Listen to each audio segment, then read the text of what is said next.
So this is my thick thighs TBR, but also kind of an update on the content on my channel going forwards, which I know has been spotty for basically the entire time I've had the channel, and I would like to change that, but I also want to change another significant thing about it, and that is I would like to do less scripted videos and speak off the cuff a little bit more. I will chapter this, so if you're just here for the thick thighs Readathon TBR to get some ideas or something, and you don't want to hear about my navel gazing, totally cool, just skip to the chapter. So if you know me, you probably know that I just noticed that my camera wasn't level. That's annoying. Well, anyway, that's actually a good example. If you know me, you probably are aware that I can tend to be a perfectionist, and that's kind of the reason there are so few videos on my channel. I feel like I end up scrapping more than I post, and I post very few. And yeah, a lot of that is the perfectionism, but also ADHD and time management. So if you are someone who is already aware of a thick thighs TBR that I was working on editing, you might be noticing that I am not shirtless. So this is not that video. I'm refilming it. It's currently the 3rd of October, which is 3 days into a 7-day readathon, which is kind of a bad point to be refilming a TBR, but I kind of need to do this as a proof of concept. I want to stop relying on scripting the majority of my videos. The reason that I script my videos is related to the perfectionism.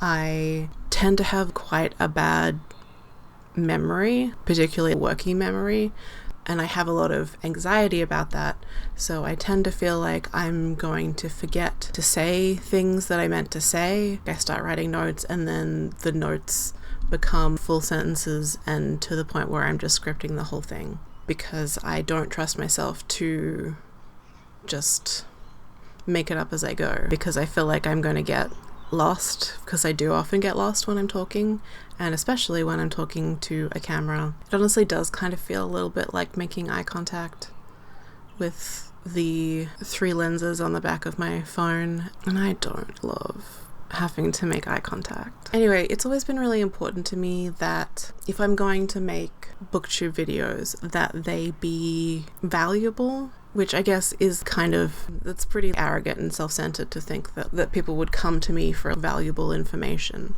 But I do want them to be informative, and I feel really anxious about coming off half-cocked with my thoughts and ideas and information about books. And particularly as a lot of what I've done so far is TBR videos. I haven't read the books yet. I don't have that much to say about them, except I don't know. So I want to be making more videos, and I want to stop scripting them. I was editing my thick thighs TBR, and the problem that I thought I would have with it is that I had the impulsive idea to film it naked as I don't know, an act of body positivity or whatever. That made sense in my brain at the time. I thought that would be the biggest issue for me. It's gone crooked again. I thought that would be the biggest issue, but as I was editing it, the much bigger issue that arose was that I hated how I sounded reading my script. It was really painful, and I kind of ended up having a bit of a emotional breakdown about it. I'm prone to self-hatred. That's sort of something that I run into a lot when I'm editing myself, and just sort of comes with it. And see, I'm worried that I'm taking so long to get to the point. And yes, I'll edit it down, but I feel like I'm wasting your time by just kind of waffling and not really knowing what I'm talking about, and that's why I script my videos.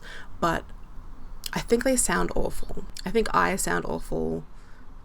I'm not delivering the scripts well. They just sound so awkward and painful, and I hate that, and it feels really overly affected and inauthentic. So I think that maybe has to change. And whether or not I am able to do this I feel like if I can't manage to start making videos that I don't rigorously script out beforehand, then I am gonna stop trying to make videos. So this is hopefully the way forward. Sorry I'm so subdued. Anyway, let's talk about the Thick Thighs Readathon, because it's happening right now. Like, right now, when I'm filming this, it's October 3rd. It's October 3rd. Anyway, if you don't know, the Thick Thighs Readathon is a readathon created by Sasha from Sash Reads and co-hosted by Meredith from Bin Chicken Books and Ren from The Reading Ren, and also me. This is the 3rd round that has run so far, and it's basically just a week-long readathon about reading books about fat characters. Positive plus-size representation is the main goal. There's always a bingo board, and I'm going to talk a little bit about that in my TBR, but yeah, the most important thing is that we're reading and talking about books with fat representation. And this one is particularly cool because it coincides with National Plus Size Appreciation Day on October the 6th.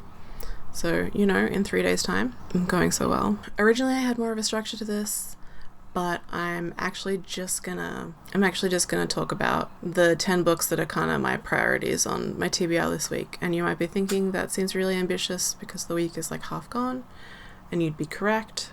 I have almost finished one of them, so 9 left. I'm sure it'll be fine. So yeah, I had this in more of a structure before, but I'm just gonna talk you through them.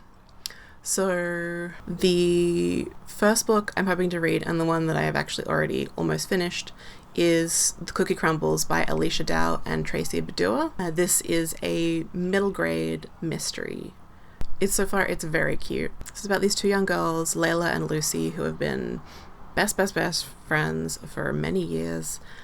And Lucy is hoping to be a journalist when she grows up, and Layla is extremely passionate about baking and has actually entered into a special cookie baking competition versus other kids. And Lucy is coming along because she wants to write a story about it, and that turns out being a really good journalism opportunity because there's some foul play at the cookie competition. It's very sweet, it's very cozy, it is very middle grade. It very much like kind of leans into some of the kid logic, and I absolutely don't fault it for that. I think that that's quite charming. So yeah, I've been really enjoying that one.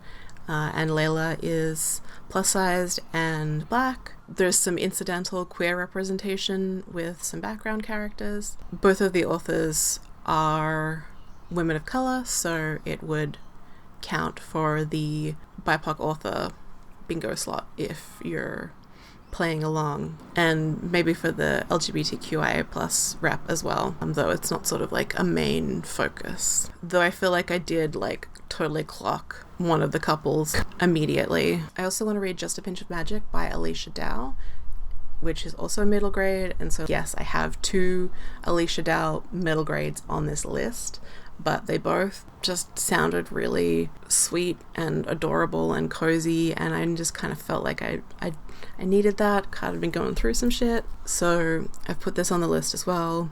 This one is a fantasy, but it also has an element of 2 young girls who are best friends. One girl, her family owns a magical bakery, I think it is, or something like that, and the other girl, she's just moved to town, and they bond because they're kind of like outcasts and weirdos, so very enthusiastic about that. And they end up having to solve some kind of magical problem in the town, but also they're trying to matchmake their dads together to date.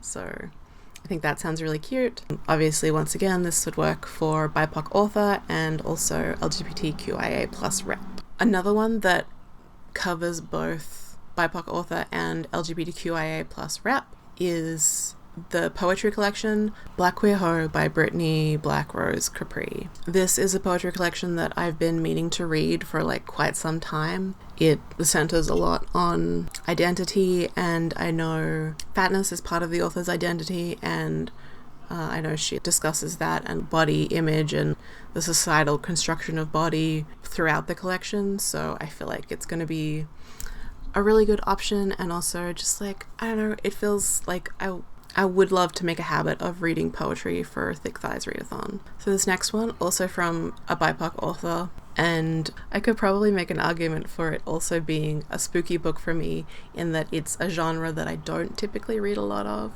and that is contemporary romance. This book is Only for the Weak by Natasha Bishop, but it sounds really intriguing. It's about this woman who is the maid of honor in her sister's destination wedding, but it sounds like things are kind of stressful and shitty, but she agrees to this 1 week fling with the best man. Anyway, one of the major reasons that I actually wanted to read it is because both Ashley from Bookish Realm and Bethany from Beautifully Bookish Bethany have, one, like rated it 5 stars on Goodreads, but also in both of their separate Goodreads reviews, they mention it being a contender for the best romance book that they've read this year. And the fact that they both say that, like such high praise, I'm like, I gotta read this book. I gotta read this book. I also got out a couple of books from my local library. I had originally thought that these would both count for graphic novel, but I've actually since realized that The Other F Word, A Celebration of the Fat and Fierce, edited by Angie Manfredi, is... I think it's too much of a stretch to call it a graphic novel. It is a collection of illustrated essays and art and commentary, etc. It features a number of known YA and middle grade authors, as well as some other writers and activists in the body positivity space. This one also has an accompanying audiobook, so I'll probably read along with that, but I definitely don't want to miss out on any of the illustrations. So the other book from my library that I wanted to check out is Big Beautiful Female Theory by Eloise Grills. And Eloise is a Australian poet, author, and comics artist. And so it is kind of a memoir, kind of like an essay collection, kind of a collection of comics, beautifully illustrated throughout. And I'm really keen to check this out. Also, sorry, I just saw a page full of dicks and lost my train of thought. Right. You'll have to read the book yourself. I don't want to give it all away. So, as well as that, for the graphic novel prompt, I also wanted to read the comic book, Faith Volume 1, Hollywood and Vine. Through Hoopla, I actually have access to several volumes of this, so I'm kind of hoping that I really enjoy it and want to binge more of them. I'm not a huge superhero comics person, and I haven't read The Harbinger, which is the comic series that this character Faith originally appeared in, but love a plus size literal heroine. Like, she's a superhero. That seems pretty neat, so looking forward to having a read of that. Another book I'm hoping to get to is Better Left Buried by Mary E. Roach. This is a YA mystery thriller.